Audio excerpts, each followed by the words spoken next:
প্ৰতীক হাজেলা সন্দৰ্ভত তথ্য লুকুৱাইছে নেকি ৰাজ্যৰ গৃহ বিভাগে?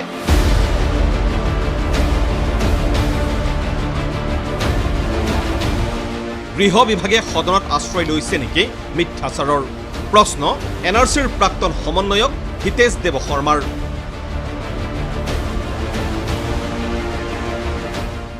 সোমবাৰে অসম বিধানসভাত কংগ্ৰেছী বিধায়ক কমলাক্ষদেৱ পুৰকায়স্থই NRC আৰু NRCৰ প্ৰাক্তন সমন্বয়ক প্ৰতীক হাজেলা সন্দৰ্ভত উত্থাপন কৰিছিল কেইবাটাও প্ৰশ্ন, য'ত কমলাক্ষদেৱ পুৰকায়স্থই সুধিছে প্ৰাক্তন সমন্বয়ক প্ৰতীক হাজেলাৰ বিৰুদ্ধে কোন থানাত কিমান গোচৰ ৰুজু হৈছে।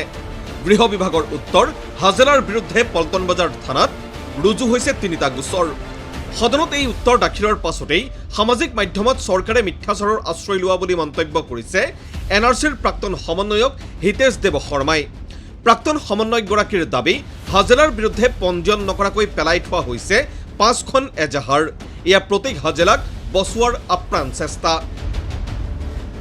প্ৰতীক হাজেলা সন্দৰ্ভত কমলাক্ষদেৱ পুৰকায়স্থই গৃহ বিভাগক প্ৰশ্ন কৰে যে CAGৰ ৰিপৰ্ট মতে NRCত 260 কোটি টকাতকৈও অধিক কেলেংকাৰী সংঘটিতৰ পাছতো কিয় হোৱা নাই তদন্ত?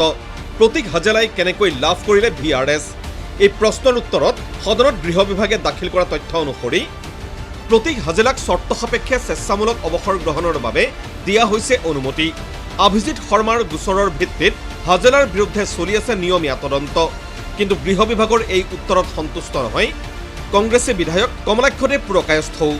NRCত নাম অন্তৰ্ভুক্ত নোহোৱাসকলক লৈ উদ্বিগ্নতা প্ৰকাশ বিধায়কগৰাকীৰ। যে NRCৰ চূড়ান্ত লিষ্ট প্ৰকাশ হোৱা নাই। আজি 27 লাখৰ অধিক মানুহ আজি বায়োমেট্ৰিকৰ কাৰণে NRCৰ কাৰণে বায়োমেট্ৰিকৰ কাৰণে আধাৰ কাৰ্ডটো পাব পৰা নাই। অধ্যক্ষ মহোদয়, কেনেকুৱা অৱস্থা? আপোনাক এই বিধানসভাত আমি বাৰ বাৰ উত্থাপন কৰিছোঁ।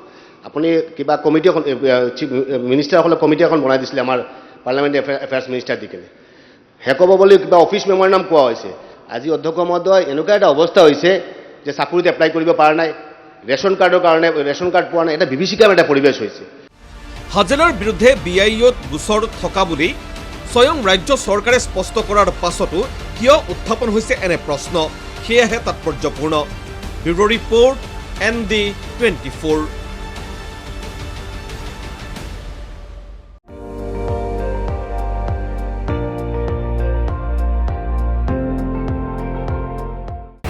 আপুনি চাই আছে ND24, সৰ্বশ্ৰেষ্ঠ নহয় সৰ্বোত্তমৰ দৌৰ।